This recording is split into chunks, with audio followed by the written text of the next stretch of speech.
কিছুই তার ভিতরে নেই, অথচ নিজেকে পাক্কা ইমানদারের দাবি করছি আমরা। আর দেশের প্রথম সারির শেখুল হাদিসকে ইন্ডিকেট করে বলতেছি, তুমি আমার চাইতে বড় দিনদার হও কেন? এদেশ এ সমাজ কখনোই সুন্দর হবে না। এদেশের সমাজকে সুন্দর করতে চাইলে নিজেকে অধম ভাবতে হবে, অন্যকে উন্নত মনে করতে হবে। আমি যদি নিজেকে সবচেয়ে বড় মনে করি, তাহলে ওই সমাজ, ওই দেশ, ওই ফ্যামিলি কখনো শান্তি আসতে পারে না। যে ফ্যামিলির প্রতিটি সদস্য নিজেকে অন্যের চেয়ে উন্নত মনে করে, সে ফ্যামিলিতেই মারামারি হানা। যে ফ্যামিলির সবাই নিজেকে ছোট মনে করে, নিজেকে অনুপযুক্ত মনে করে, সেই ফ্যামিলিতে আজও দেখেন জান্নাতের শান্তির ঝলক আছে।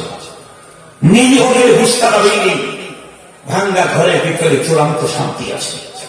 যে ফ্যামিলির সব সদস্যরা নিজেকে অন্যের চেয়ে ওর চেয়ে আমি হয়, ওর চেয়ে আমি দামি, ওর চেয়ে আমি দামি, ওই ফ্যামিলি যত উন্নতই হোক, ওই ফ্যামিলি যেমন শান্তি আসতে পারে না।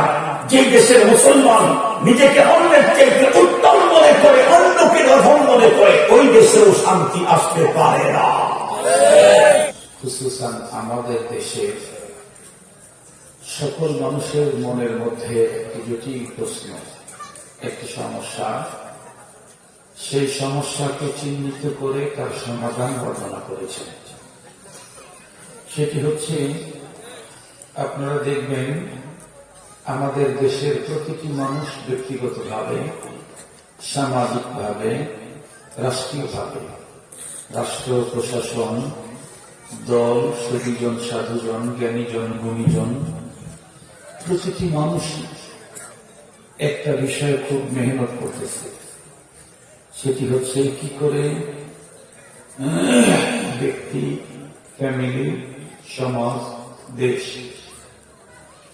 সব ধরনের অবিচার, ব্যভিচার, জিনা, খুন, ধর্ষণ, মাদক, এই জাতীয় সবকিছু থেকে কিভাবে মুক্ত হয়, দেশটা কিভাবে সুন্দর হয়, শান্তি হয়, কিভাবে দেশের প্রতিটি মানুষ সুখ শান্তি সমৃদ্ধিতে ভরপুর হয়ে যায়।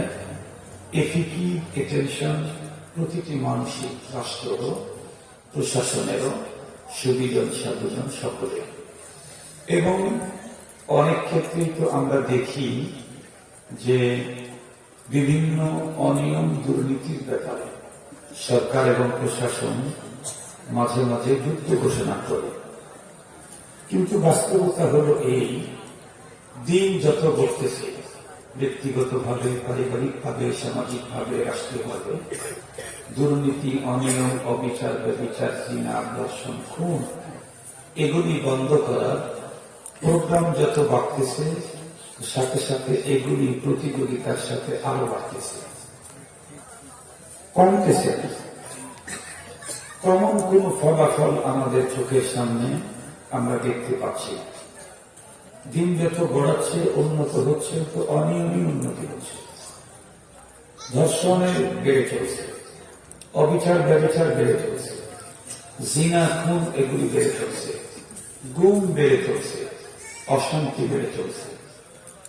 অথচ প্রতিটি ব্যক্তি, প্রতিটি মানুষ, সমাজ, রাষ্ট্র, প্রশাসন সবাই এগুলির বিরুদ্ধে। এবং কোন কোন বিষয়ে তো রাষ্ট্র এবং প্রশাসন যুদ্ধ ঘোষণা করছে। যেমন বেশ কিছুদিন আগে রাষ্ট্র দুর্নীতির বিরুদ্ধে যুদ্ধ ঘোষণা করল। আমার যতটুকু জানা, যুদ্ধ ঘোষণা করার পরেও আমার দেশ থেকে দুর্নীতি বিদায় নিয়েছে বলে আমার মনে হয় না। কিছুদিন আগ থেকেই তো আমাদের দেশে মাদকের বিরুদ্ধেও প্রশাসন যুদ্ধ ঘোষণা করেছে। বিশেষ করে আপনাদের টেকনাফে মাদকের বিরুদ্ধে যুদ্ধ। কিন্তু তেমন কোন ফলাফল আমাদের চোখের সামনে আসতেছে। এই যে সকলে মিলে এই অনিয়ম, দুর্নীতি, অবিচার, ব্যভিচারকে বিদায় করতে চায়, চেষ্টাও করতেছে সকলে, ব্যক্তিগত দিক থেকে, সামাজিক দিক থেকে, রাষ্ট্রের দিক থেকে, ফলাফল আসতেছে না কেন?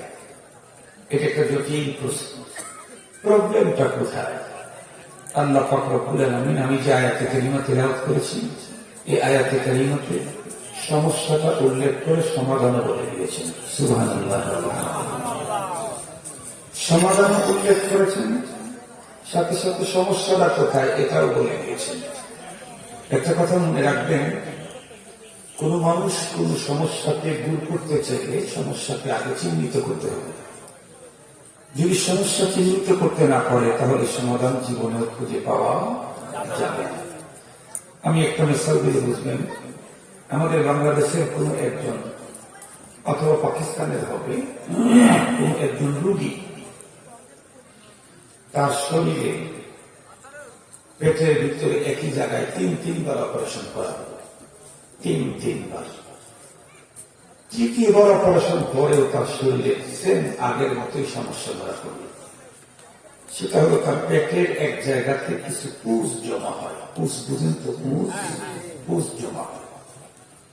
তো ডাক্তাররা একটা অপারেশন করে সরাই দেয়, কিছুদিন পরে আবার ওখানে পুষ জমা হয়। এরকম তিনবার করে অপারেশন করার পরে ডাক্তার Tarek Mahmud MBBS first class Pakistan, উনি এই তথ্যটা দিয়েছেন। ওনাকে উন্নত চিকিৎসার জন্য বহির্বিশ্বে নিয়ে যাওয়া হবে, অন্য দেশে নিয়ে যাওয়া হবে।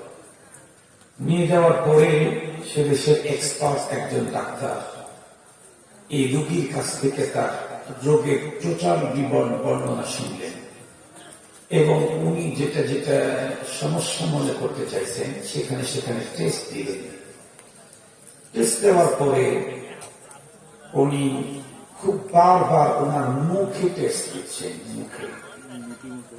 এক পর্যায়ে উনি রোগীকে হেসে দিয়ে ডাক্তার বললেন যে তোমার তো তেমন কোনো সমস্যা নেই, তোমার কোনো মেডিসিন খেতে হবে না, তুমি শুধুমাত্র কেবলমাত্র নিয়মিত দৈনিক 3 থেকে 5 বার আমি একটা গাছ লিখে দিচ্ছি, এই গাছের ডাল দিয়ে মেসওয়াক করলেই তোমার সকল সমস্যার সমাধান হবে। গাছটার নাম হলো পিলু। পিলু গাছের একদম কাঁচা যে ডাল আছে, যে ডালটা তুমি ভেঙে নিয়ে মেসওয়াক করবা দৈনিক 3 থেকে 5 বার। যখন ওই গাছের রস শেষ হয়ে যাবে, শুষ্ক হয়ে যাবে, ওটি ফেলে দিয়ে আবার নতুন একটা কাঁচাটা নিবা। আশা করি 3 সপ্তাহে তুমি সুস্থ হয়ে যাবে। পরবর্তীতে ডাক্তারকে জিজ্ঞেস করা হলো, রোগীও বিশ্বাস করতেছেন, আরে আমার সমস্যা তো পেটে, আপনি আমাকে দাঁত ব্রাশ করার জন্য মিসওয়াক করার জন্য বলতেছেন, নিচে দিয়ে হবে, আমার পেটের সমস্যা 3বার অপারেশন করা হয়েছে, আপনি বলতেছেন যে সমস্যা দূর হয়ে যাবে। তুমি বললেন যে তুমি ডাক্তার না আমি ডাক্তার। বলে আপনি ডাক্তার? বলে আমি তোমাকে যে প্রেসক্রিপশন দিয়েছি, যে ট্রিটমেন্ট করেছি সেটা মেনে নাও। দেখো, সে 2 থেকে 3 সপ্তাহ পিলু গাছের কাঁচা ডাল দিয়ে ব্রাশ মেসওয়াক করতে তার পেটের সমস্যা দূর হয়ে গেল। ডাক্তারকে জিজ্ঞেস করা হলো, ডাক্তার বললেন দেখো, তোমার দেশের চিকিৎসকেরা যেখানে সমস্যা হয়েছে, যেখানে তোমার ব্যথা হয়েছে, সেই জায়গা তারা দেখছে পেটের ওখানে পুষ জমা হয়েছে, তাই ব্যথা হয়, ওখানে কেটে পুষটা বের করে দিয়েছে। কিন্তু পুষ মূলত তৈরি হচ্ছে কোথা থেকে এটা কখনো তারা ভাবে না। পুষটা হচ্ছে কোন জায়গায় এটা দেখে নাই, জমা হয়েছে কোথায় সেটা দেখেছে। তোমার পুষটা তো তোমার দাঁতের মাড়ির দাঁতের গর্তের ওইখান থেকে পুষটা তৈরি হয়ে ওখানে জমা হচ্ছে। এই জায়গার ক্ষত, এখানকার ঘা, এটাকে শুকানোর জন্য পিলু গাছের কোষটাই যথেষ্ট, কোনো মেডিসিনের দরকার নেই। তুমি এটা ব্যবহার করলে এখান থেকে যখন পুষ জন্মিবে না তখন ওইখানে গোডাউন জাত হওয়ার তো কোনো সম্ভাবনা নেই। তাহলে আগের ডাক্তার 3বার অপারেশন করেও সাকসেস পায় নাই কেন? মূল রোগের মূল প্রবলেম কোন জায়গা সেটা নির্ণয় করতে পারে না। আমরা ব্যক্তিগত দিক থেকে, সামাজিক দিক থেকে, রাষ্ট্রীয় দিক থেকে, প্রশাসনের দিক থেকে, সুধী সমাজ, সাধু সমাজ, জ্ঞানীজন পরিজন সকলেই এদেশ থেকে দুর্নীতি, অনিয়ম, ছিনতাই, ধর্ষণ, রাজধানী, খুন, এই জাতীয় সব অবিচার ব্যবচার বন্ধ করতে চাই এবং এর ধারাবাহিকতায় বন্ধ করার জন্য অনেক মিটিং, মিছিল, সভা, সমাবেশ, কত কিছু করা হচ্ছে, কিন্তু এটার ফলপ্রসূ তেমন কোন ফলাফল আমাদের চোখে আসতেছে না। তার মূল কারণটা কোথায়? কোরআনের পক্ষে আল্লাহ পাক এই আয়াতে কারীমাতে এটা নির্ণয় করেছেন, এরপরে তার সলিউশন দিয়েছেন। আলহামদুলিল্লাহ বলেন। আল্লাহ পাক বলেন, ইয়া আইয়ুহাল্লাযীনা আমানু আলাইকুম আনফুসাকুম, হে ঈমানদার, তোমাদের সমাজের ভিতরে যে সমস্ত ঝামেলা সমস্যা দেখতেছ, এগুলি দূর করতে চাইলে সমস্যা দূর হয় না। তার কারণ হলো তোমরা সব জাতীয় সমস্যা দূরী করো। যে পদক্ষেপ তোমরা গ্রহণ করো, এই পদক্ষেপটা শুরু হয় হলো অন্য থেকে, তোমাকে বাদ দিয়ে। যেমন তোমরা যারা দুর্নীতিকে বিরুদ্ধে যুদ্ধ ঘোষণা করো, তারা নিজেরাই দুর্নীতির সাথে সম্পৃক্ত থাকো। তোমরা যারা মাদকের বিরুদ্ধে যুদ্ধ ঘোষণা করো, তোমরা নিজেরাই মাদকের সাথে কোনো না কোনো ভাবে জড়িত থাকো। যেহেতু তোমরা নিজেরাই এই কাজের সাথে জড়িত, এ কারণে কিয়ামত পর্যন্ত হাজার যুদ্ধ ঘোষণা করেও দেশ থেকে এ জাতীয় অনিয়ম দুর্নীতি বন্ধ করা সম্ভব হবে না। সহজভাবে বোঝার জন্য আমি দুটা মিসাল দিলে খুব ভালো করে বুঝবেন। দেখেন, আমাদের ওয়াজ মাহফিল গুলাতে 4-5,000 10,000 লোক হয়, স্বাভাবিকভাবে অনেক লোক বেশিও হয়। গতকালকে আমাদের প্রোগ্রাম ছিল ফরিদপুরে আমাদের প্রোগ্রাম আন্তর্জাতিক ইসলামী মহাসম্মেলন। সেখানে আমি, কারি সাইফুল্লাহ আইয়ুবী আর বর্তমান সময়ে আলোচিত বাংলার জিন্দা শাহজালাল আল্লামা মামুনুল হক উনিও ছিলেন। ওইখানে লোকের উপস্থিতি 1.5 লাখ মতো হতে পারে। এক কথা হলো, উনি রুম থেকে বের হয়ে স্টেজ পর্যন্ত আসতে প্রায় 1 ঘন্টা সময় লেগেছে। মানুষের জ্যামের কারণে 1 ঘন্টা সময় লেগেছে। তো এরকম মানুষ হয় কম। স্বাভাবিকভাবে 2-4-5,000 10,000 20,000 30,000 40,000 লোক হয়। আপনাদের এখানে তো অনেক কম। এই জাতীয় ওয়াজ মাহফিলে যখন নামাজ শুরু হয়, কাতার সোজা করার সময় আমরা দেখেছি অনেক আওয়াজ হয়, কিন্তু কাতার সহজে সোজা হয় না। অথচ বাংলাদেশের সবচেয়ে বড় জামাত হয় টঙ্গীর ইজতেমা হয় না। এত বড় জামাত বাংলাদেশে আর কোথাও হয় না। ওইখানে কিন্তু লক্ষ লক্ষ মানুষ, সেখানে কাতার সোজা হয়, আওয়াজ হয় না। ওয়াজ মাহফিল গুলাতে আওয়াজ হয়, কাতার সোজা হয় না। কেন? কারণ ওয়াজ মাহফিল গুলাতে যে লোক আর একজনের কাতার সোজা করতে বলে, ও নিজেই কাতার থেকে 1 ফিট বাঁকা হয়ে দাঁড়িয়ে আছে। খুব ভালো করে বুঝবেন, যে আর একজনকে সোজা হতে বলতেছে, সে নিজেই কাতার থেকে 1 ফিট বাঁকা হয়ে দাঁড়িয়ে আছে। এখন তার বক্তৃতায়, তার কথায় যদি সবাই সোজা হয়ে যায়, তারপরেও তো কাতার সোজা হবে না, কারণ ও তো বাঁকা। সবাই সোজা, তারপরেও কাতার সোজা হবে। কেন? কারণ যে সোজা করতেছে নিজেই বাঁকা। এজন্য সবাই সোজা হলেও কাতার সোজা হবে না। পক্ষান্তরে টঙ্গীর ইজতেমা মাঠে লক্ষ লক্ষ মানুষের ইজতেমা, এত বিশাল জামাত বাংলাদেশের কোথাও হয় না। সেখানে আওয়াজ নাই, কাতার সোজা হয়। কেন? ওখানে কেউ আর একজনকে কাতার সোজা করার ফিকির করে না, প্রত্যেকে নিজে সোজা হওয়ার ফিকির করে। এখানে হলো সোজা করার ফিকির, আর ওইখানে হলো সোজা হওয়ার ফিকির। আল্লাহ পাক বলেন, ইয়া আইয়ুহাল্লাযীনা আমানু আলাইকুম আনফুসাকুম। এই দেশটাকে, সমাজটাকে সুন্দর করতে চাইলে আর একজনের ফিকিরের আগে তুমি তোমার ফিকির করো না। আর একজনকে সুন্দর করার আগে তুমি নিজে সুন্দর হও। আর একজনকে দুর্নীতি থেকে মুক্ত করার আগে তুমি নিজে দুর্নীতি মুক্ত হও। আর একজন থেকে মাদক সরাবার আগে তুমি নিজে মাদক মুক্ত হও। আর একজন থেকে ধর্ষণ আর ব্যভিচার, জিনা ব্যভিচার থেকে আরেকজনকে মুক্ত করার আগে তুমি এগুলি থেকে মুক্ত হও। তুমি নিজে যদি মুক্ত না হও, আর সমাজের প্রত্যেকেই যদি মুক্ত হয়, তারপরেও সমাজটা কখনো মুক্ত হবে না, তোমার কারণেই হবে। সবাই ঠিক আছে, তুমি তো ঠিক নেই। সবাই ঠিক আছে, তুমি তো ঠিক নাই। কথাগুলো খুব ভালো করে বোঝার জন্য চেষ্টা করবে। আমি বিশ্বাস করি এদেশের সরকার, এদেশের প্রশাসন সদিচ্ছা যদি তাদের থাকে, অন্তরের অন্তঃস্থল থেকে সদিচ্ছা যদি দেশের সরকার এবং প্রশাসনের থাকে, দুর্নীতি এবং মাদক বন্ধ করতে সরকার এবং প্রশাসনের 1 মাস লাগবে, এটা আমি বিশ্বাস করি। 1 মাস লাগবে। কিন্তু যারা বড় বড় সেমিনার করে এগুলোর বিরুদ্ধে বক্তব্য দেয়, অতি গোপনে খবর নিয়ে দেখেন তারা এর সাথে বড় অংশটা নেয়। এজন্য আওয়াজ চলতেই থাকবে, কাজ হবে। আওয়াজ চলতেই থাকবে, কাজ হবে। আমরা প্রত্যেকটি মানুষ অন্যের ফিকির করি, নিজের ফিকির করি না। বড় আশ্চর্য কথা, আমি জীবনে দেখেছি নিজের চোখে, কোন মানুষ দুনিয়ার ব্যাপারে এবং নিজের স্বাস্থ্যের ব্যাপারে, শরীরের ব্যাপারে নিজের তাকে খুব দেখে, অপরেরটা দেখে না। কিন্তু ধর্মের ব্যাপারে এবং আত্মার ব্যাপারে অন্য একটা দেখে, নিজেরটা দেখে না। আমার কথাটা ভালো করে কিন্তু বুঝতে হবে। দুনিয়ার ব্যাপারে এবং নিজের শরীরের ব্যাপারে নিজেরটাকেই বড় মনে করে, যে কোনো সমস্যা, যে কোনো ক্ষতি অনেক বড় মনে করে, অনেকটা বড় মনে করে। একজনের 5 কোটি টাকা লস, তার কাছে কিছুই না। তার মাত্র 50 লাখ টাকা লস হয়েছে, সে এখন বাঁচেই না। ঠিক বললাম না? ঠিক বললাম। একজনের বুকের এখানে ফেলে কেটে ছিঁড়ে গেছে, ভিতর থেকে লাঞ্চ দেখা যাচ্ছে এখন বাহির থেকে। আর একজনের হাতটা শুধু কেটে পড়ে গেছে। যার হাতটা কেটে পড়ে গেছে, সে যার বুক চিরে লাঞ্চ বের হয়েছে তাকেও পাত্তা দেয় না। সে বলে হচ্ছে এটা আমি বড় জটিল। দুনিয়ার ব্যাপারে, দেহের নিজের স্বাস্থ্যের ব্যাপারে, কিন্তু আখেরাতের ব্যাপারে, আত্মার ব্যাপারে, নিজের আত্মার ব্যাপারে অন্যকেই শুধু দেখে, নিজেরটা দেখে না।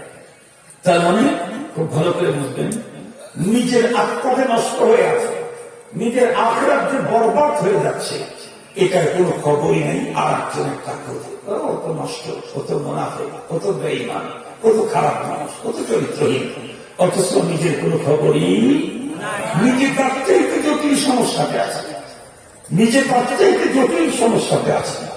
আমি একটা ঘটনা বললে আপনারা খুব ভালো বুঝবেন। আমার বাড়ি সিরাজগঞ্জ, আমি জুমার নামাজ পড়াই ঢাকাতে, একটা সেন্ট্রাল মসজিদ, রামপুরা বনশ্রী সেন্ট্রাল মসজিদ।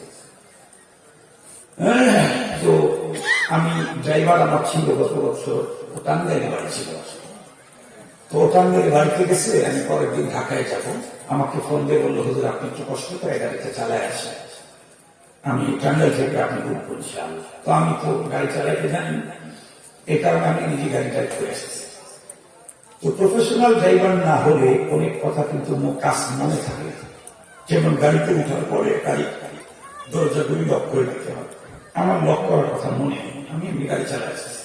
গাড়ির দরজা বন্ধ আছে, লক করা।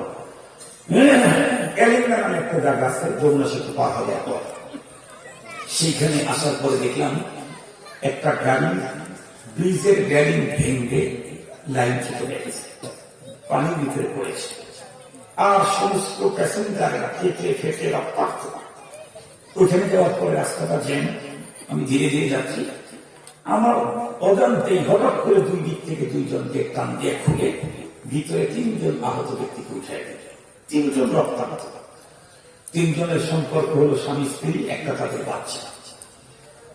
এদের রক্ত অবস্থা দেখে, আহত অবস্থা দেখে আমার অবস্থাটা খুব জটিল। এরপরে কষ্ট করে ওদের হাসপাতাল পর্যন্ত নিয়ে গেলাম। পথের মাঝে আমার ড্রাইভারকে আমি ড্রাইভিং সিটে বসায়, পাশের সিটে আমি বসলাম। বসে আমি পিছনের দিকে তাকায় দেখতেছি যে লোকগুলা বাঁচে না মারা যায়। দেখলাম পিতা মাতা 2 জন আহত, কিন্তু বাচ্চাটা সিরিয়াস আহত। পরবর্তীতে বাচ্চাটা বাঁচে না, মারাই গেছে। তো বাচ্চাটা অচেতন অবস্থাতেই মৃত্যুর সন্ধিক্ষণে কিছুক্ষণ পর পর মা বলে ডাকছে, আব্বা বলে ডাকছে। আর তার পিতা মাতা 2 জন আমার গাড়িতেই পাশেই বসা। সন্তান তো বাবা মার পরিবার টুকরা, মা বলে ডাকছে জীবনের শেষ রাত। ওই সময় তো মা তাকে বাচ্চাটাকে করে উঠাই নেবে, বুকে ধারণ করবে, কিন্তু মা শুধু আ বলে ডাকে সারা দিচ্ছে, বাচ্চাটাকে করে বুকে দিচ্ছে না, চুমা খাচ্ছে না। বাবারও একই কন্ডিশন। আমি চিন্তা করলাম, মা বাবা তো করুণামূলক তাদের ওই বাচ্চার চাইতে অল্প আহত, এরপরেও পরিত্যক্ত সন্তানের অন্তিম মুহূর্ত অচেতন অবস্থায় মা বলে ডাকছে, সন্তান হারিয়ে যাচ্ছে, আর জীবনেও কোনোদিন সন্তানকে বুকে নিতে পারবে না। এরপরেও মা আর বাবা অত প্রতিযোগিতা করা দরকার বাচ্চাটাকে করে নেওয়ার জন্য। চুমু খাওয়ার জন্য। তা খাচ্ছে না কেন? কারণ হলো ওনারা নিজেরাও আক্রান্ত। নিজের আক্রান্ততা সন্তানের তুলনায় কম হলে নিজের শরীরের ব্যথা সন্তানেরটা বেশি হলেও নিজেরটা নিজের কাছে বড় মনে হয়। তাহলে দুনিয়াকে শারীরিকভাবে আঘাতপ্রাপ্ত হলে সন্তানের আঘাতটাও আমার কাছে আমারটার চেয়ে তারটা কম মনে হয়। অথচ খুব ভালো করে বুঝবেন, ধর্মের দিক থেকে, দিনের দিক থেকে, আত্মার দিক থেকে আমি সিরিয়াস আক্রান্ত, এরপরেও আমারটা কোনো আক্রান্তই মনে হয় না, অন্যটাকে আমার কাছে বেশি বড় মনে হয়। একদম উল্টো, একদম উল্টো। আল্লাহ পাক বলেন, ইয়া আইয়ুহাল্লাযীনা আমানু আলাইকুম আনফুসাকুম, হে ইমানদার, তোমার জন্য দরকার হলো প্রথমে তুমি তোমাকে নিয়ে ভাবা। আমরা সবাই অন্যকে নিয়ে ভাবি, নিজেকে নিয়ে ভাবার টাইম আমাদের নাই। আতা'মুরুনা আন-নাসা বিল-বিররি ওয়া তানসাউনা আনফুসাকুম, আমরা অন্যকে নিয়ে ভাবি, নিজেকে ভুলে যাই। আমরা নিজেকে ভুলে যাই। অথচ এই পৃথিবীতে কেউ যদি বড় হতে চায়, প্রকৃত মানুষ হতে চায়, তাহলে সে নিজেকে নিয়ে বেশি ভাববে, অন্যকে নিয়েও ভাববে, তবে প্রথম ভাববে হলো নিজেকে নিয়ে। আপনারা প্রত্যেকেই জানেন, এই পৃথিবীতে যত মানুষ আল্লাহ পাক পাঠিয়েছিলেন, এর মধ্যে সবচেয়ে দামি মানুষ কারা? কথা বলেন, নবী রাসূলগণ। নবী রাসূলগণের থেকে উন্নত মানুষ পৃথিবীতে আল্লাহ তাআলা তৈরি করেন। নবী রাসূলগণের পরে এই পৃথিবীর সবচেয়ে দামি মানুষ কারা? কথা বলেন, সাহাবায়ে কেরাম রাদিয়াল্লাহু তাআলা আলাইহিম আজমাইন। সাহাবায়ে কেরাম এত দামি যে স্বয়ং আল্লাহ পাক তাদের প্রশংসা করেছেন। তাদের প্রশংসায় কোরআনে পাকের জায়গা জায়গায় আয়াত নাযিল করে দিয়েছেন। এক জায়গায় তাদের ব্যাপারে আল্লাহ পাক রব্বুল আলামিন তাদেরকে পুরা মুসলিম জাতির কিয়ামত পর্যন্ত প্রতিটা মানুষের জন্য তাদেরকে মডেল ঘোষণা করেছেন। আল্লাহ পাক তাদের প্রতি এই পরিমাণ খুশি, এই কথা বলেছেন, কিয়ামত পর্যন্ত যত মানুষ তারা যদি সাহাবায়ে কেরামদেরকে সঠিকভাবে অনুকরণ করে, আল্লাহ পাক বলেছেন আমি তাদের উপরেও রাজি হয়ে যাব, তাদেরকে জান্নাত দান করে দেব। তাহলে এই সমস্ত সাহাবায়ে কেরাম এত দামি হলেন কি করে? এত দামি হলেন কি করে? খুব ভালো করে বুঝবেন, আমাদের বাংলাদেশটাকে সোনার বাংলা বলা হয়। ঠিক বললাম? ঠিক বললাম? আসলে কিন্তু বাংলাদেশে তেমন কোন সোনার খনি আছে বলে আমার জানা নেই। থাকলেও এখনো কোন সোনা বের করার মতো সুযোগ আমাদের হয়নি। তারপরেও সোনার বাংলা কেন? সোনার বাংলা হতে চাইলে, সোনার বাংলা করতে চাইলে সবচেয়ে বেশি জরুরি যে জিনিসটা, সেটা হলো সোনার মানুষ বানাতে হবে। সোনার মানুষ যদি তৈরি করা যায়, তাহলে প্রকৃত অর্থে বাংলা সোনার বাংলা হবে। আর যদি চোর বাটপার লম্পট গুন্ডা দিয়ে দেশটা ভরে যায়, তাহলে সোনার বাংলা নামেই থাকবে, কাম জীবনে কোনোদিন হবে না। সোনার বাংলা করতে চাইলে সোনার মানুষ করতে হবে। আর সোনার মানুষ তৈরি করতে চাইলে অতীতের পৃথিবীর ইতিহাস একমাত্র কেবলমাত্র শুধুমাত্র ফর্মুলা হতে হবে আল্লাহ কোরআনে। কোরআনে পৃথিবীতে সোনার মানুষ করেছে, কোরআনের ফর্মুলা। বিশ্বনবী বলেছেন, খায়রুল কুরুনি কারনি সুম্মা আল্লাযীনা ইয়ালুনাহুম সুম্মা আল্লাযীনা ইয়ালুনাহুম। এই পৃথিবীতে নবীজি বুক টান করে বলেছেন, খায়রুল কুরুনি কারনি, আদম আলাইহিস সালাম থেকে শুরু করে কিয়ামত পর্যন্ত যত কর্ম, যত যুগ পৃথিবীতে আসবে, তার মধ্যে সবচেয়ে সুন্দর সোনালী যুগ হলো আমার সাহাবায়ে কেরামের যুগ। সাহাবায়ে কেরামের যুগ, তারপরে তাবেঈর যুগ, তারপরে তবে তাবেঈর যুগ। এই তিন যুগের মানুষ কোরআনকে সবচেয়ে বেশি উন্নত ভাবে ধারণ করেছে। এই জন্য তিন যুগকে সোনার যুগ বলে রাসূল ঘোষণা দিয়ে গেছেন। কিয়ামত পর্যন্ত কোন দেশকে, কোন মানুষকে স্বর্ণ মানবে রূপান্তরিত করতে চাইলে পৃথিবীর কোন মানুষের তৈরি করা তন্ত্র মন্ত্র আর ফর্মুলা দিয়ে পশ্চিমকালের মানুষকে স্বর্ণ মানব বানানো যায় না। স্বর্ণ মানব বানাইতে চাইলে আল্লাহ দেওয়া বিধানের বিকল্প কোন পথ নাই। দুঃখের সাথে বলতে হয়, আমাদের দেশে এতদিন পর্যন্ত তো স্কুলগুলাতে ক্লাস 8-এ এসএসসি এইচএসসি ধর্মীয় কিছু শিক্ষা ছিল।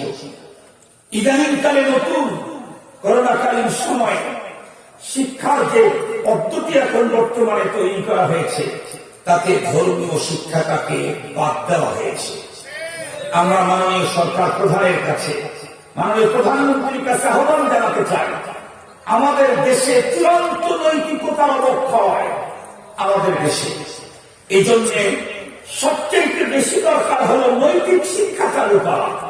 আর নৈতিক শিক্ষা পৃথিবীতে যত মানুষ যত জায়গায় দিয়েছে, আল্লাহর কোরআনের চাইতে নৈতিক শিক্ষা পৃথিবীতে উন্নত কোনদিন হতে পারে না।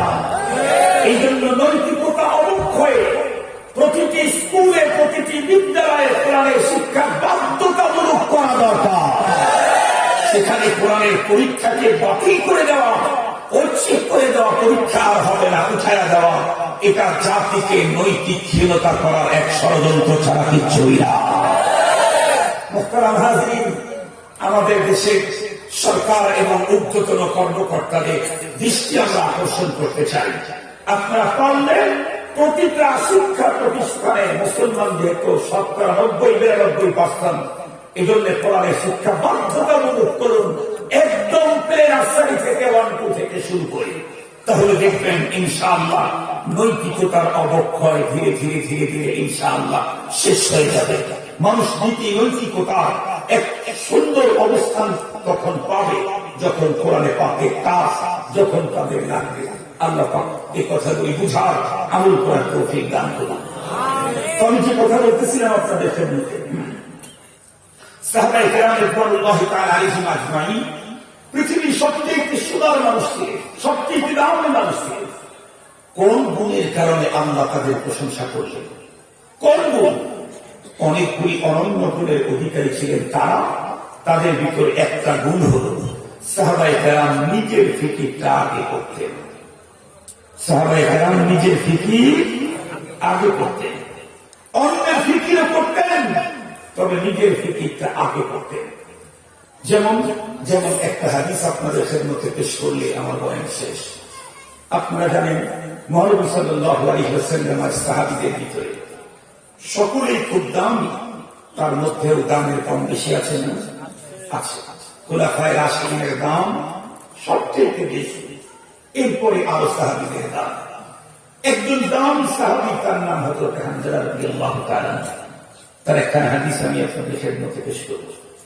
হযরত হামজাকে উপাধি হলো গাসীলুল মালাইকা। উনি যুদ্ধে গিয়েছিলেন, স্ত্রী সহবাসের পরে গোসল করবেন এমন মুহূর্তে ওনার কাছে বার্তা চলে আসে মুসলমানরা যুদ্ধের ময়দানে পরাজয় তার পন্থা। উনি চিন্তা করলেন কিসের গোসল, আগে চলো আমরা জমিনে আল্লাহর দ্বীন হেফাজতের কাজ করতে পারি। তো উনি যুদ্ধের ময়দানে গেলেন, যুদ্ধ করতে করতে শহীদ হয়ে গেলেন। শাহাদাতের পরে যুদ্ধের সমাপনী পরে নবী ইসলাম যোদ্ধাদেরকে, যারা জীবিত আছেন মুজাহিদ, তাদেরকে দেখলেন, শহীদদেরকে খুঁজলেন। পুরুটার ভিতরে হযরত হামজা রাদিয়াল্লাহু তাআলার লাশ নাই। শহীদদের ভিতরে নয়, জীবিতের ভিতরে হযরত হামজা রাদিয়াল্লাহু তাআলা নাই। নবীজি খুব পেরেশান হয়ে গেলেন, তাহলে আমার হামজাকে কি ওরা নিয়ে গেছে? ঠিক সেই মুহূর্তে আল্লাহ পাক জিবরাইল আমিনকে পাঠায় দিলেন। জিবরাইল আমিন এসে নবীজিকে বললেন, নবীজি আপনার হামজাকে নিয়ে পেরেশানি করেন না। কেন? শহীদদের জন্য নিয়ম তো হলো গোসল ছাড়া ওই অবস্থাতেই তাদেরকে দাফন করে দেব, কিন্তু আপনার হামজার উপরে তো গোসল ফরজ ছিল। এই জন্য আল্লাহ পাক রব্বুল আলামিন ফেরেশতাদেরকে দিয়ে তার লাশটা আসমানে উঠায়া ফেরেশতাদেরকে দিয়ে আখির গোসল দেওয়াচ্ছে। অল্প কিছুক্ষণ পরে গোসলের কাজ কমপ্লিট করে আপনার হামজাকে আপনার কাছে দিয়ে যাবে। কিছুক্ষণ পরে হযরত হামজা রাদিয়াল্লাহু তাআলা লাশ যখন নিয়ে আসা হলো, নবীজি দেখলেন ফেরেশতাদের গোসল করানোর পানিগুলি হযরত হামজার দাঁড়িয়ে চুল বেয়ে বেয়ে টপ টপ করে তখনও পড়তেছে। এই গাসীলুল মালাইকা ফেরেশতাদের দ্বারা গোসলকৃত একজন সাহাবী, এত দামি, সাথে সাথে কাতিবুল ওয়াহী। হযরত হামজা রাদিয়াল্লাহু তাআলা আনহু কাতিবুল ওয়াহী। খুব ভালো করে বুঝতে হবে, আমার যুবতী মেয়ে, আমার যুবতী বোন, আমার যুবতী ভাগ্নি, এদের যদি পড়ানোর প্রয়োজন হয় তাহলে অবশ্যই আমি টিচার নিয়োগ দেব কাকে? যার চরিত্রের ব্যাপারে আমি 100% স্যাটিসফাইড। যে কাউকে আমি আমার যুবতী মেয়ে, যুবতী বোনের টিচার নিয়োগ দেব না। আল্লাহ কত মহির লেখার জিম্মাদারি দিবেন কাকে? আল্লাহু আকবার, আল্লাহু আকবার। এটা কেউ একজন বড় মাপের সাহাবী কাতিবুল ওয়াহী হযরত হানজালা রাদিয়াল্লাহু তাআলা। উনি একদিন পথ চলতেছিলেন, উনি বর্ণনা করেন লাকিয়ানি আবু বকর। আবু বকর আমার সাথে একদিন রাস্তার ভিতরে দেখা হয়ে গেল। দেখা হওয়ার পর সালাম কালামের পর হযরত আবু বকর সিদ্দিক রাদিয়াল্লাহু তাআলা জিজ্ঞেস করছেন, কাইফা আনতা ইয়া হানজালা? হানজালা তুমি কেমন আছো?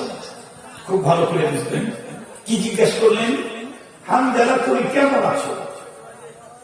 আজকে আমাদের দেশে কিছু দিনদার ভাইদেরকে আমরা দেখি, যারা তাদের এক্সেস দিনদারি প্রদর্শন করার জন্য কেমন আছো পরিবর্তে কি বলে, আল্লাহ আপনাকে কেমন রাখছে। এই কথাটা এখন চালু হচ্ছে না? কথা বলেন না কেন? এই কথাটা এখন শুরু হইতেছে না?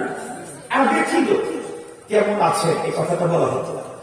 এখন কোন কোন মানুষকে এক্সেস দিনদারি প্রদর্শন করতে গিয়ে দেখা যাচ্ছে তারা জিজ্ঞেস করে, আল্লাহ আপনাকে কেমন দেখেছেন?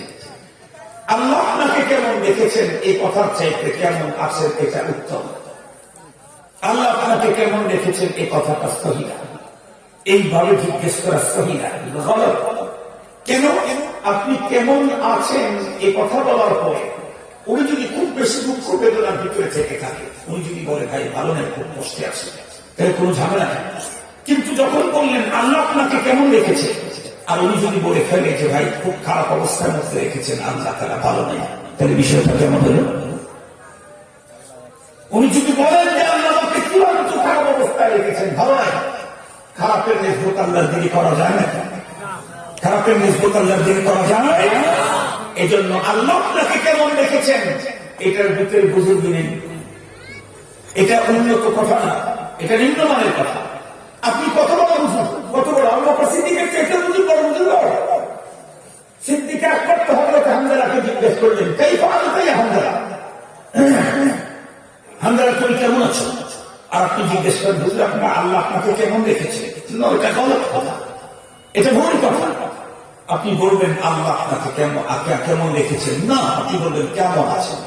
তাহলে আমি ভালো থাকতে তো আলহামদুলিল্লাহ, যদি দুঃখে কষ্টে থাকি আমি যদি বলে ফেলি ভাই খুব খারাপ অবস্থায় আছি, তাতে আমার কোন ঝামেলা হবে না। মুহতারাম নাযরীন, আরেকটা কথা আমাদের দেশে বর্তমান চালু হয়েছে, এটাও ভালো। সেটা হলো কি, ভালো থাকে। আচ্ছা ভাই ভালো থাকে, আরে ভালো থাকার ক্ষমতা যদি আমার থাকতো তাহলে বাংলাদেশে কোনো হাসপাতাল হতে না। ভালো থাকা, মন্দ থাকা, সুস্থ থাকা, অসুস্থ থাকা, এটা পাওয়ার যদি আমার হাতে থাকতো, আমি জীবনে মন্দ থাকতাম না, আমি জীবনে অসুস্থ হতাম না। সুস্থ থাকার ক্ষমতা আমার হাতে নেই, ভালো থাকার ক্ষমতা আমার হাতে নেই। তো তুমি ভালো থাকলে কথা বলার কি করতে? তুমি ভালো থাকলে কথা বলার কি করতে না? বলতে হবে আল্লাহ আপনাকে ভালো রাখুক, অথবা বলেন আল্লাহ হাফেজ।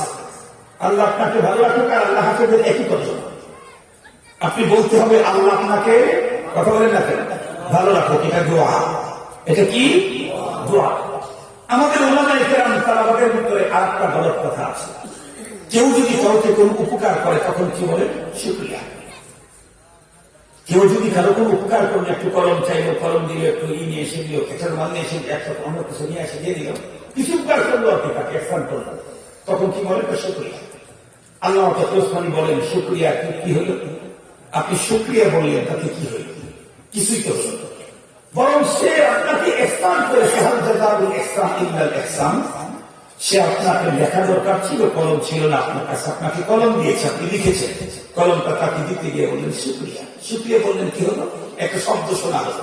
বরং আপনি বলেন জাযাকাল্লাহ। আপনি কি বলেন? জাযাকাল্লাহ। আপনাকে সে যতটুকু উপকার করেছে তার থেকে বড় উপকার তার জন্য হয়ে গেল। আপনি তাকে উন্নত জাযাকাল্লাহ তার জন্য দোয়া করলেন।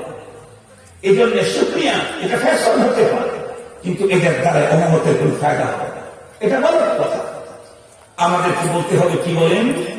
ছোট খাটো আমি পানি পান করবো, বা একটু পানি দাও, একটু পানি মিশিয়ে দিল, আমি পানি পান করে বললাম জাযাকাল্লাহ। আর যদি বলি শুকরিয়া, তো উনি শব্দটা শুনলেন চলে গেলেন, প্রচুর হল। আমি যদি বলি জাযাকাল্লাহ, তাহলে উনি এর দ্বারা অনেক বেশি উপকৃত হবে। মনে থাকবে তো ইনশাআল্লাহ, মনে থাকবে তো ইনশাআল্লাহ। আপনাদের মাহফিলের নামই ইসলাহুল উম্মাহ। আমি এ ওয়াজ না করলে তো ইসলাহের উম্মাহ হলো না। আমি শুধু একটা সুন্দর ঘটনা বলে চলে গেলাম, তাহলে তো ইসলাহের উম্মাহ হলো না।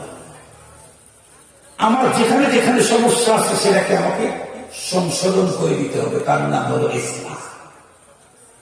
কথা কি বুঝাতে পারছি? এই জন্য ওয়াজ হচ্ছে এই পদ্ধতিতে। আপনার মনে মনে ভাইবেন না হুজুর এই জাতীয় ওয়াজ করতেছে কেন?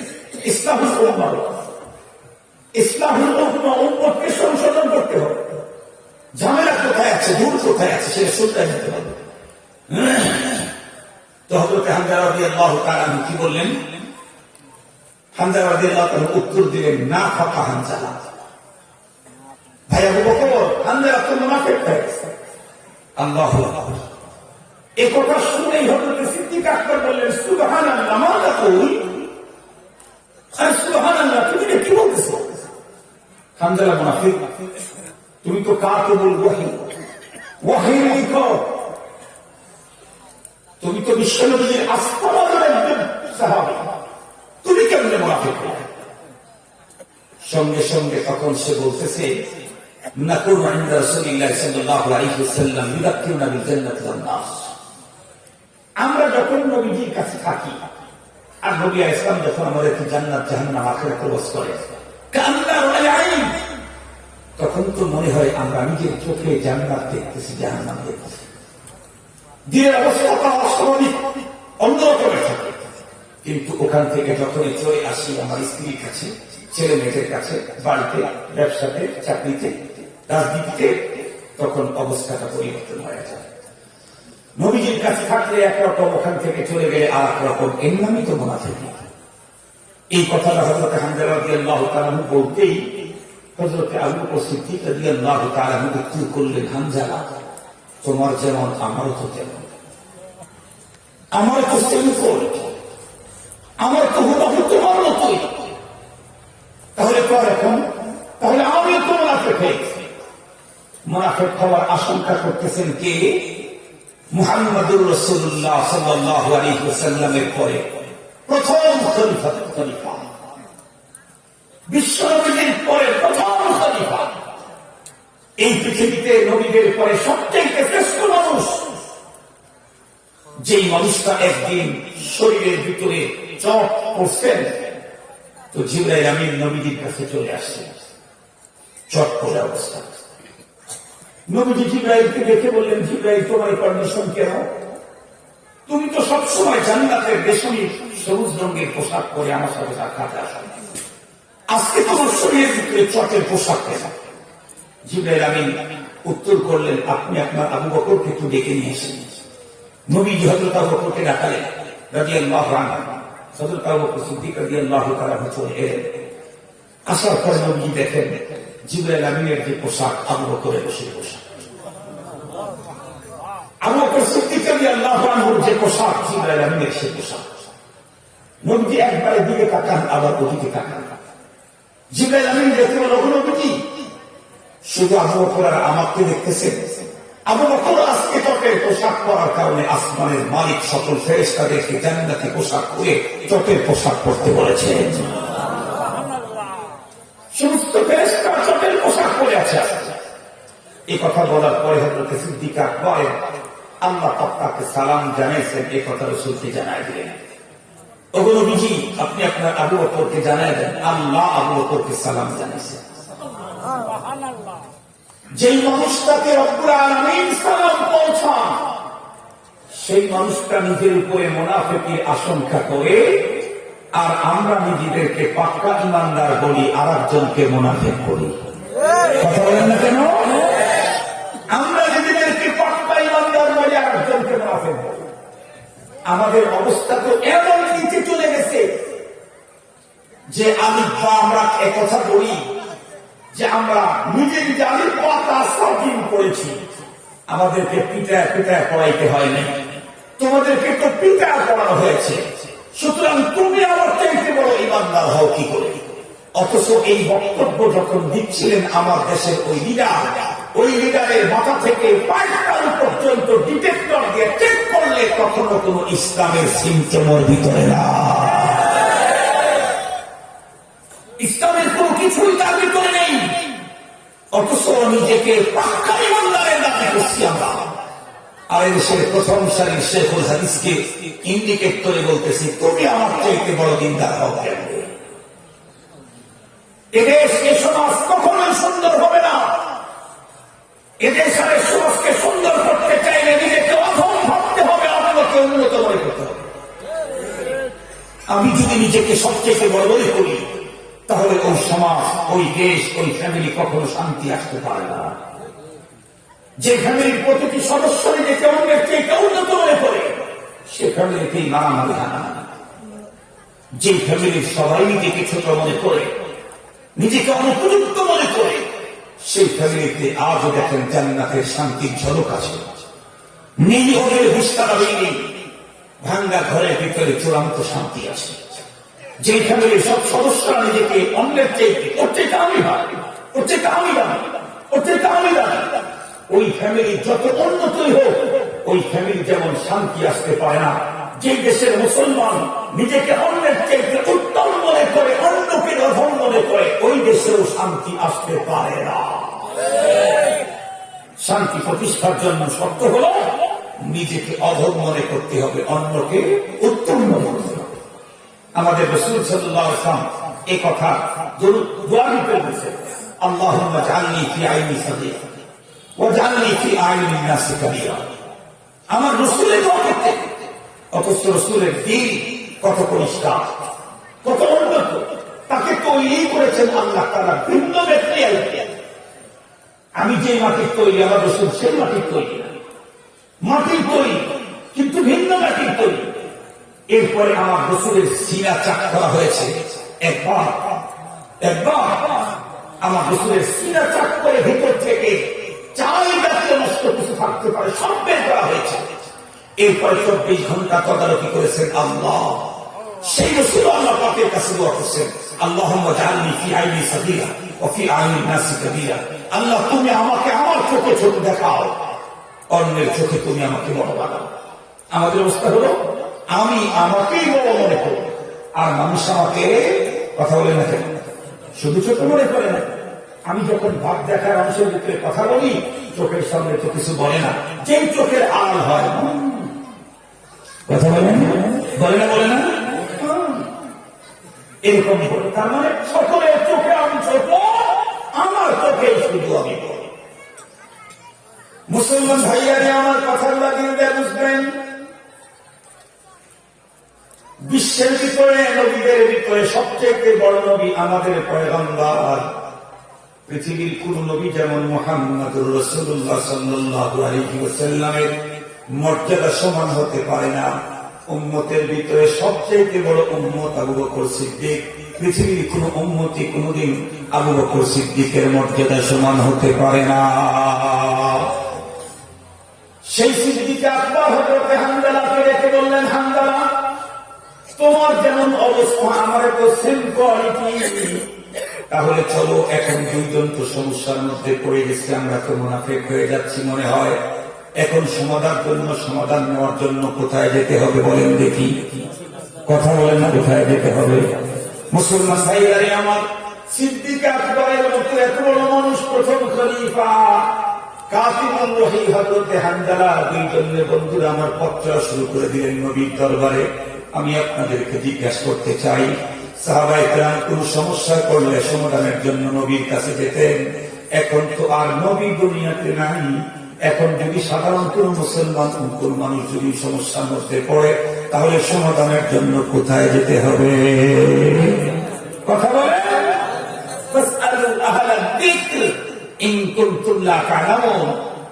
স্পষ্ট বিধান দিয়েছে, তুমি কোন সমস্যার মধ্যে পড়লে আলিমের কাছে যেতে হবে, আহলে যিকিরের কাছে যেতে হবে।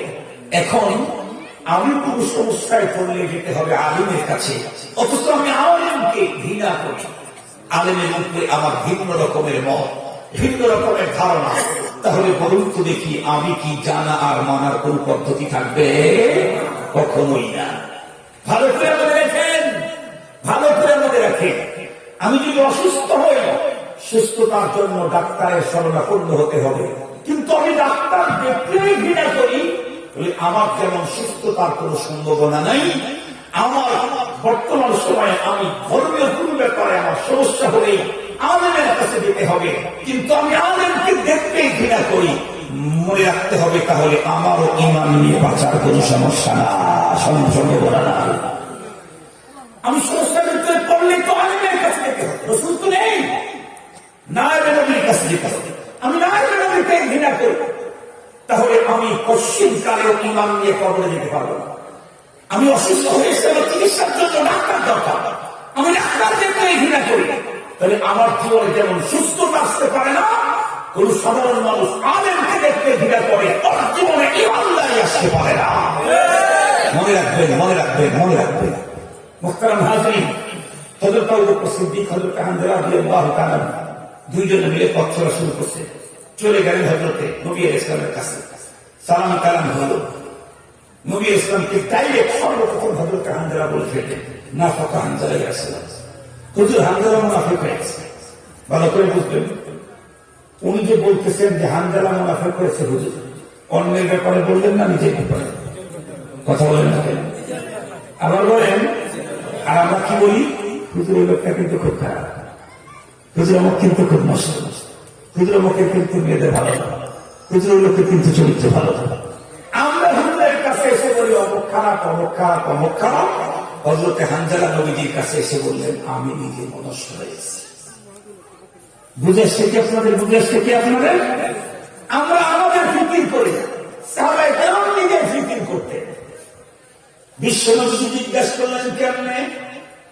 হযরতে হানজালা তখন একই উত্তর দিলেন, ওগো নবীজি, যতক্ষণ পর্যন্ত আমরা আপনার দরবারে থাকি, তখন আপনি যখন জান্নাত জাহান্নামে ওয়াজ করেন, আমাদের দিনের অবস্থা তখন এক রকমের থাকে। আর যখন আপনার কাছ থেকে বিবি বাচ্চার কাছে যাই, ব্যবসা বাণিজ্য কারবারের কাছে যাই, তখন অবস্থা পরিবর্তন হয়ে যায়। এটাই কি মুনাফিকি? বিশ্বনবী তখন উত্তর করলেন, না না না, আমার কাছে থাকতে তোমাদের দিনের অবস্থা এক রকমের হয়, আর এখান থেকে চলে গেলে আর এক রকমের হয়। লাউ তাদুমুনা আলা মা তাকুলুনা ইনদি লাসাতাহাতুমুল মালাইকাতু আলা ফুরুশিকুম ওয়া ফি তুরুকিকুম।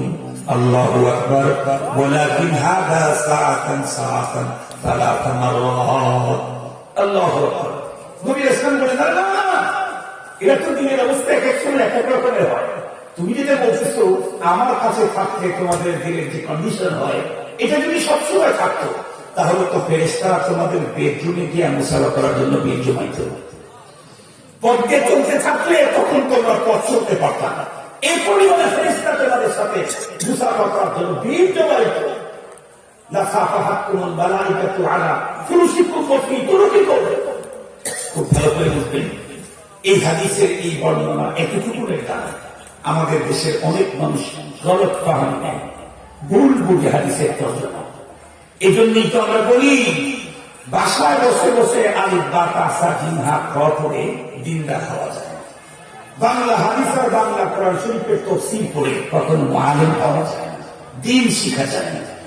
দিনদার হতে চাইলে যারা পেটন খেয়ে খেয়ে পড়েছেন উস্তাদের কাছে, তাদের কাছ থেকে শিখতে হয়। কেমনে? এই যে হাদিসটি আমি পড়লাম, এই হাদিসের তর্জমা যে আপনি কি বুঝবেন? আপনি তো এই হাদিসের তর্জমায় বুঝবেন, ইস, আমি যদি ফেরেশতা হতে পারতাম।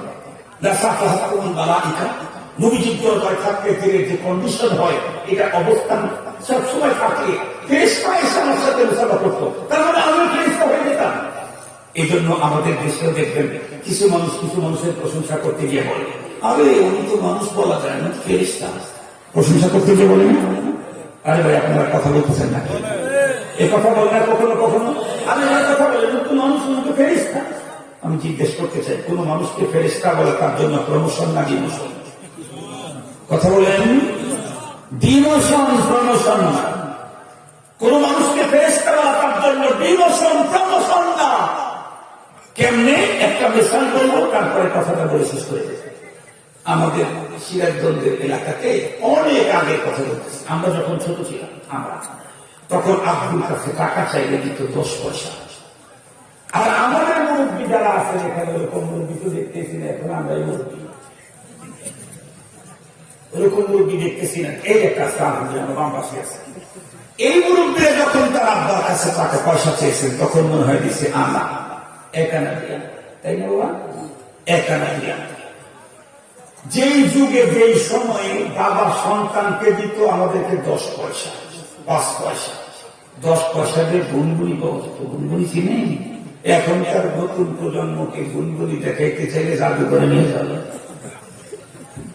গুনগুনি কেমনি ছিল ওগুলো এখন নেই। 10 পয়সা দিয়ে গুনগুনি পাওয়া যেত।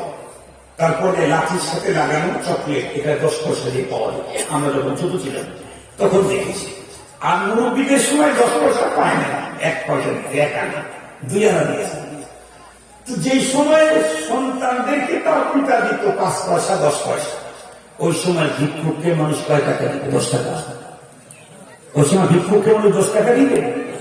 তো আমাদের এলাকাতে এক ডিস্ট্রিক্টের বাস টার্মিনালে এক ভিক্ষুক প্রতিষ্ঠা দুর্বল অসহায়, তো লোকের কাছে ভিক্ষা করতেছে। তো 5 পয়সা দিয়ে একদম 10 পয়সা দিচ্ছে। ডিসি সাহেব ওখানে যাইতে ভিক্ষুকের দিকে তাকায় তার খুব মায়া হচ্ছে যে লোকটা আসলে ভিক্ষা করার উপযুক্ত, ও আসলে অনুদান করার উপযুক্ত। এরপরে ডিসি সাহেব পকেট থেকে 5 টাকা বের করে দিয়েছে। চালানি কি মত? এখন তো 5 টাকা মদ ছাড়া হরকতের উচ্চারণ, কারণ এখন তো 5 টাকা কোনো দাম নেই। তখন 5 টাকা অনেক দাম। তো 5 টাকা যখন বের করে দিয়েছে, এই লোকটা জীবনে কোনদিন 5 টাকা পায় না, আজকে প্রথম 5 টাকা পেয়েছে। তাহলে ওর খুশির কোনো কি সীমা আছে নাকি? একদম সীমাহীন আনন্দিত হয়ে এই লোকের জন্য কি দোয়া করবে? তো বেছে বেছে ও দোয়া করলো, আল্লাহ তুমি আমার বাবাকে পুলিশ বানায় দাও। ডিসির জন্য কি হওয়ার দোয়া করলো? কথা বলে না কেন? এই লোকটা দোয়া করতেছে, আল্লাহ তুমি আমার বাবারে পুলিশ বানিয়ে দাও। ডিসি বলতেছে কি বলেছিলেন? না আল্লাহ তুমি আমার বাবারে পুলিশ বানায়।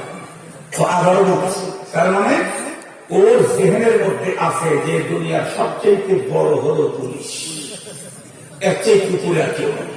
এই জন্য উপরে তারই দোয়া করবো, কিন্তু বাস্তবে কি পুলিশ বড় না ডিসি বড়? একটু কথা বলে না কেন? শুধু বড় কি? শুধু বড় না অনেক বড়? অনেক বড়। ডিসির জন্য পুলিশের দোয়া করাটা হওয়ার দোয়া করাটা যেমন কোন মানুষের ব্যাপারে ফেরেশতা বলাটা আছে, কোন মানুষের ব্যাপারে ফেরেশতা বলাটা খুব ভালো করে বুঝবেন। মানুষের ফেরেশতার চেয়ে মানুষ দামি, মানুষের চেয়ে ফেরেশতা দামি। তবে সত্য হলেও মানুষটাকে মানুষ হতে হবে। মানুষটাকে কি হতে হবে? মানুষ হতে হবে। 2 হাত আর 2 পা বডি ফিটনেস থাকলে মানুষ হওয়া যায় না। গর্বসুরত আদমি ইনসাফ দে, গর্বসুরত আদমি ইনসাফ দে, আহমদ বুঝে হম এক সাব দে, আদমিয়ত লহম শহম কুস্কনিস, আদমিয়ত জুজর জায়ে দোস্ত নিস, আদমিয়ত জুজর জায়ে দোস্ত নিস। আপা থাকলে মানুষ হওয়া যায়। মানুষ হতে চাইলে মালিকের সন্তুষ্টি অর্জন করতে হয়। মানুষ ফেরেশতার চাইতে দামি। এই বিষয়টা আপনাদের খেদমতে বলেই আমি আমার আলোচনাকে কি টোটাল আলোচনা করলাম এটা বুঝায় আপনাদের কাছ থেকে বিদায় নেব। আপনারা বলেন তো দেখি, আপনাদের কারো বাড়ি আছে এই জায়গার নাম যেন কি? থ্যাংখালি। এই থ্যাংখালিতে আপনাদের কারো একটা বাড়ি আছে। এরপরে আর একটা বাসা করলেন কক্সেস বাজারে। এরা থেকে ওটা কম দামি হবে, এরা থেকে এটা কম দামি হবে না বেশি দামি হবে? কক্সেস বাজারে একটা বাসা আছে, এরপর একটা ঢাকা করলেন, তাহলে ওটা কি কম দামি হবে? ওটা ঢাকা একটা বাসা আছে, এরপর একটা কুয়ালালামপুর করবে, এরপরে যেটা তৈরি করলেন এটা আরো কম দামি হবে না আরো বেশি? কুয়ালালামপুর আছে, ওখান থেকে একটা ভাষা আমেরিকার একটা বাসা একটা করলেন আমেরিকার এক সিটিতে, একদম হোয়াইট হাউসের পাশে, তাহলে এটার দাম আরো কম হবে। দুনিয়ার নিয়ম হলো পরে যেটা আসে এটা দামি হয়। মানুষকে আল্লাহ আগে তৈরি করছেন না ফেরেশতা আগে তৈরি করছেন? কথা বলেন, ফেরেশতা আগে বানাইছেন না মানুষ আগে বানাইছেন? ফেরেশতা আগে তৈরি করছেন। আল্লাহ পাকের পরবর্তী প্রোডাক্ট হলো মানুষ। মানুষ যখন তৈরি করবেন আল্লাহ পাক ফেরেশতাদেরকে জানালেন, وَإِذْ قَالَ رَبُّكَ إِنِّي جَاعِلٌ فِي الْأَرْضِ خَلِيفَةً। আল্লাহ পাক বললেন ফেরেশতাদেরকে, আমি একটা নতুন প্রোডাক্ট তৈরি করতে চাই, আমি একটা নতুন প্রোডাক্ট তৈরি করতে চাই। ওরা কি উত্তর করলো? আতাজআল ফিহা মান ইউফসিদু ফিহা ওয়া ইয়াসফিকু الدماء ونحن نسبح بحمدك ونقدس لك। আল্লাহ এমন একটা প্রোডাক্ট তৈরি করবেন যারা খুন খারাপি হাসান চিন্তাই এগুলো করবেন, আপনার তসবিহ তাকদীস আপনার ইবাদত এগুলোর জন্য আমরাই তো যথেষ্ট আছি। আল্লাহ পাক কি বললেন?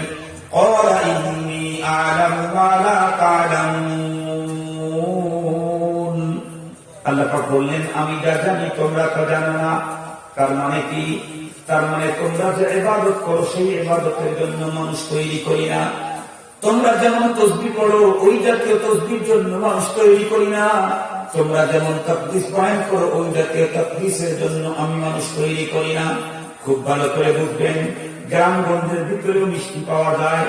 একদম নিবিড় পল্লী গ্রামের ভিতরে মিষ্টি তৈরি হয় আটা দিয়ে। নরমাল বন্ধুরা আমার নরমাল মিষ্টি তৈরি হয়, 1 কেজির দাম 100 টাকা। ঢাকা শহরের ভিতরে গেলে মিষ্টি তৈরি হয় 1 কেজির দাম 1200-1600 টাকা। 1 কেজির দাম 100 টাকা, এটাও মিষ্টি। 1200 টাকা কেজি দামের মিষ্টি, ওরাও মিষ্টি। এই দুইটার ভিতরে যেমন ব্যবধান, ফেরেশতাদের ইবাদত আর আল্লাহ পাকের বান্দা মানুষদের ইবাদতের ভিতরে তার চাইতে আরো বড় ব্যবধান।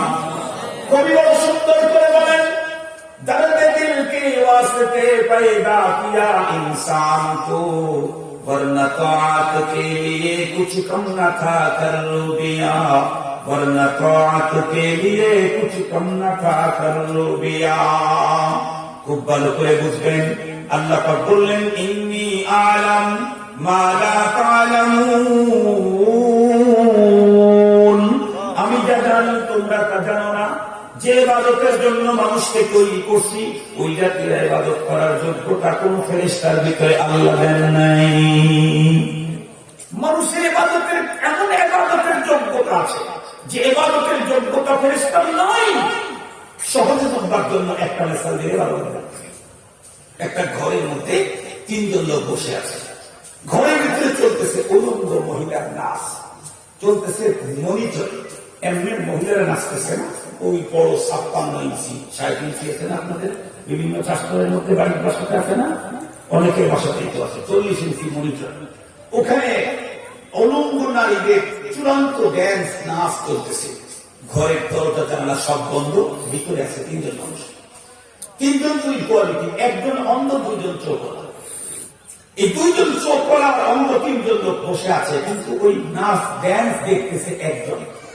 আর 2 জন লোক ওদিকে তাকাইতেছে না, নিচের দিকে তাকায়, নিচের দিকে মাথা নিচে নয় দিয়ে আস্তাগফিরুল্লাহ আস্তাগফিরুল্লাহ বলতেছে। তাকায় দেখতেছে না যে এখানে হলো 2 জন, তার মধ্যে একজন চোখওয়ালা আর একজন অন্ধ।